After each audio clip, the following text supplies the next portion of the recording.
Hello everyone, question देखते हैं। देखिए क्वेश्चन में क्या बोला है, हमें क्या करना है, इवेलुएट करना है integral.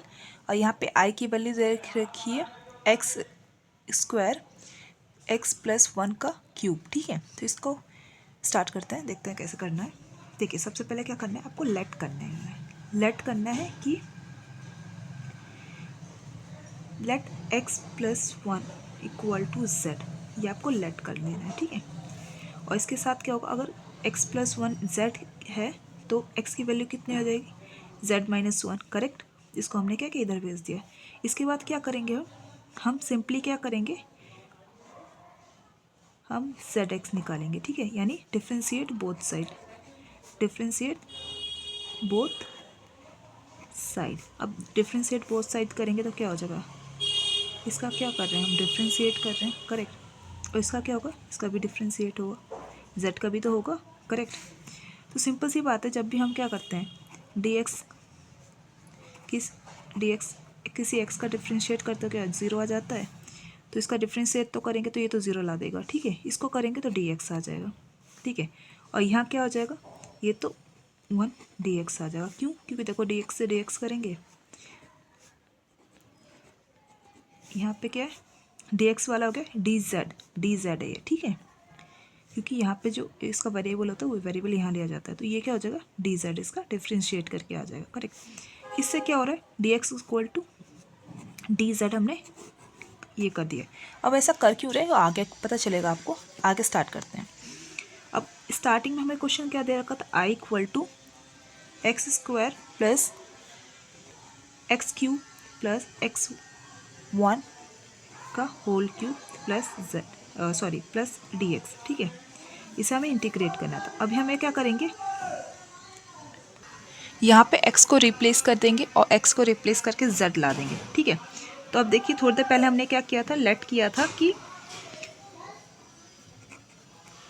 x plus one Z के इक्वल है। करेक्ट, तो x की वैल्यू क्या हो जाएगी, z माइनस वन हो जाएगी। सिंपल, तो वैसे ही यहाँ पे देखिए x यहाँ रख लीजिए आप, तो z माइनस वन का होल स्क्वायर आ जाएगा, और नीचे क्या हो जाएगा z माइनस वन, और यहाँ पे एक प्लस वन। ठीक है, तो ये अब यहाँ पे आप आगे देखते हैं, इसमें देखिए ये तो सेम एज इट इज़ रहेगा, लेकिन ये से माइनस यहाँ पे क्या हो जाएगा क्यूब।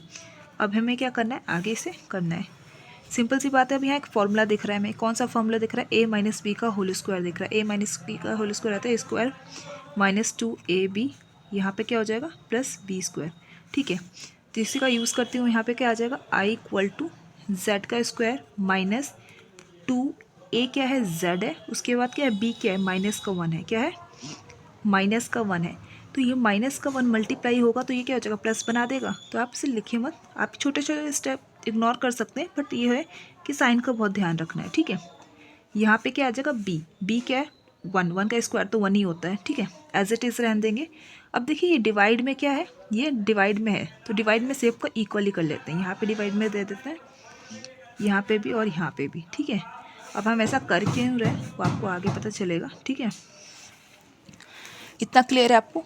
ठीक है, अब इतना क्लियर होने के बाद इसके बाद देखिए अब कुछ कट पिट हो रहा है। ठीक है, कट कर देते हैं, इसमें से क्या आ जाएगा, वन बाय एक्स बचेगा, यहाँ पे टू, यहाँ पे one by x Z square बचेगा। ठीक है, और यहाँ पे क्या क्यूब तो बचेगा ही बचेगा। ठीक है, इतना क्लियर है। अब इसको आगे करते हैं डिफरेंशिएट।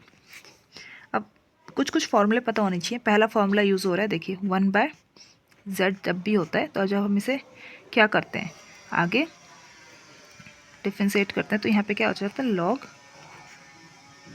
मॉड में x आ जाता है। ठीक है, तो यहाँ z है तो z यूज़ कर लेंगे। दूसरा फॉर्मूला यूज़ होगा आपका x की पावर में n। ठीक है, जब इसका हम डिफ्रेंशिएट करते हैं तो क्या होता है, x की पावर में वन ऐड हो जाता है।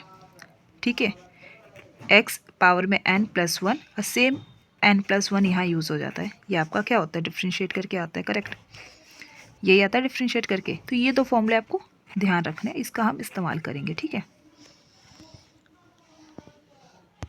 अब यहाँ से आपने देखा होगा हमें दो तीन चीज़ें फाइंड आउट करनी है। पहली, यहाँ पे क्या आएगा, एक्स स्क्वायर को डिफ्रेंशिएट करने के बाद वैल्यू क्या आएगी। ठीक है, उसके बाद क्यूब को। तो सिंपल सी बात है, एक एक करके स्टार्ट करते हैं। यहाँ पे काम कीजिए, आप साइड में कर लीजिए ताकि आप ये अंडरस्टैंड रहेंगी। फॉर्मूला तो मैंने लिख ही दिया है, तो सबसे पहले ये तो ईजी सा ही है, ये तो डायरेक्ट ही आ जाएगा, तो हम दोबारा लिख देंगे। अब इसकी बारी है, ठीक है। तो हमें क्या करना है, सपोज डी जेड की पावर में 2 यानी जेड स्क्वायर को क्या करना है, डिफ्रेंशिएट करना है, ठीक है। इसको क्या करना है, डिफ्रेंशिएट करना है, तो क्या हो जाएगा, z की पावर में 2 + 1 और वही वैल्यू नीचे आ जाएगी, ठीक है। एक चीज़ ध्यान देना है यहाँ पे, छोटी सी मिस्टेक हुई। अब देखिए 1/z² है, इसको आप क्या करना है, डिफ्रेंशिएट करना है। इसका मतलब क्या होता है, z के ऊपर में -2 का डिफ्रेंशिएट, ठीक है। अब इसी में क्या करेंगे हम, इसको z की पावर में -2 है +1 और यही माइनस में +1, ठीक है। एज़ पर द फॉर्मूला हम जा रहे हैं, ठीक है। और ये डिफरेंस, ये z आना चाहिए, करेक्ट। यहाँ पे z आना चाहिए। कहीं कहीं जहाँ पे z की ज़रूरत है वहाँ मैं x लिख दे रही हूँ, प्लीज़ थोड़ा माइंड कीजिएगा इस चीज़ को, ठीक है। अब इसको देखो, यहाँ पे क्या हो जाएगा, ये माइनस का 1 आ जाएगा और ये क्या हो जाएगा, ये माइनस का 1 आ जाएगा। मैं लिख देती हूँ दोबारा, z की पावर में -1 और नीचे क्या आ जाएगा आपका, z के यहाँ पे -1, ठीक है।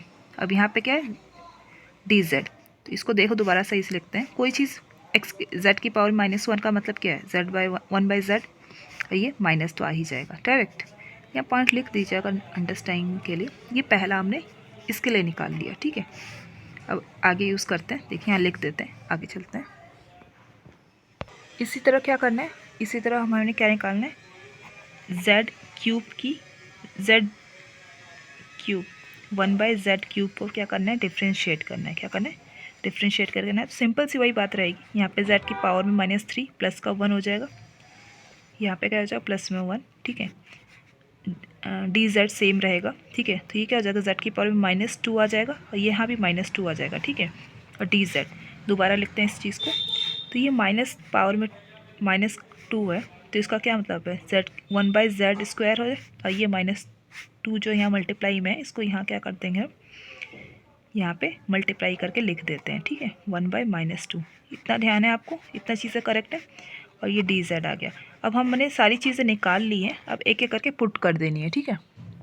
तो देखिए यहाँ पे मैंने दोबारा i की वैल्यू लिख दी है। अब इसे मैं क्या करना है, इंटीग्रेट करना है। तो देखिए ये क्या है, पूरे में इंटीग्रेट करना है, तो हम क्या करें, इंडिविजुअली इंटीग्रेट कर रहे हैं ताकि चीज़ें ईजी हो जाए हमारे लिए, ठीक है। तो यहाँ पे देखिए ये यहाँ 2 बाहर आ जाएगा ये, ठीक है, 1/z²। फिर इसके बाद इसका इंटीग्रेट करना है 1/z³, ठीक है। और यहाँ पे इसमें क्या लिख सकते हैं, लास्ट में लिख देंगे यहाँ पे dz, ठीक है। तो देखिए इसका फॉर्मूला तो हमने थोड़ी देर पहले ही पढ़ा था, 1/x का जब हम इंटीग्रेट करते हैं तो log मॉड में x आ जाता है, तो x की बजाय z लिखेंगे हम, ठीक है। 2 यहाँ पे आ गया, 2 मल्टीप्लाई में है, इसका वैल्यू क्या आया था, अभी थोड़ी देर पहले हमने फाइंड किया था। इसकी वैल्यू आई थी हमारे पास -1/z, ठीक है। इतना क्लियर है, ये माइनस में आया था आपका, ठीक है। इसके बाद क्या करेंगे, प्लस में इसका क्या वैल्यू आई थी, इसकी वैल्यू आई थी -1/2 माइनस का मल्टीप्लाई बाय 1/x/z², ठीक है। कैलकुलेशन इजी कर देते हैं थोड़ी सी। यहाँ पे क्या है, ये मल्टीप्लाई कर देंगे तो ये माइनस का बन जाएगा, ठीक है। यहाँ पे z, अब इसे साइड में भी लिख सकते हो, कोई प्रॉब्लम नहीं है। माइनस आ गया यहाँ पे, 1/z लिख दो, कोई प्रॉब्लम नहीं है। इसमें से देखो ये मल्टीप्लाई होगा तो ये भी माइनस का बन जाएगा, ठीक है। 1/z, यहाँ पे क्या है, यहाँ पे z², ठीक है। तो ये क्या हो गया आपका, इंटीग्रेट करके आ गया, ठीक है। अब इंटीग्रेट में तो क्या होता है, प्लस का c भी लगाते हैं लास्ट में, ठीक है। प्लस का c लगाना इंपॉर्टेंट होता है, आप लगा दीजिए। अब हम आगे क्या करेंगे, हम आगे ये करेंगे कि यहाँ पे क्या है, अब हमने z था तो अब इसे रिप्लेस कर देंगे, यहाँ पे लिख देते हैं रिप्लेस, ठीक है। तो अब क्या आया, log z है ना, तो यहाँ पे क्या x-1 हो जाएगा, 2 मल्टीप्लाई में 1/x आ जाएगा, x-1 आ जाएगा, यहाँ ब्रैकेट डाल देते हैं, -1/2 z के बजाय x-1 का होल स्क्वायर आ जाएगा। और यहाँ पे हम क्या करेंगे, प्लस सी, या यहाँ पे छोटी सी मिस्टेक कर दी थी हमने, यहाँ पे होगा z = x+1 था, तो यहाँ पे हम क्या करेंगे, x+1 और यहाँ पे x+1, ठीक है। ये माइनर सा करेक्शन था, ये प्लीज़ कर लीजिएगा।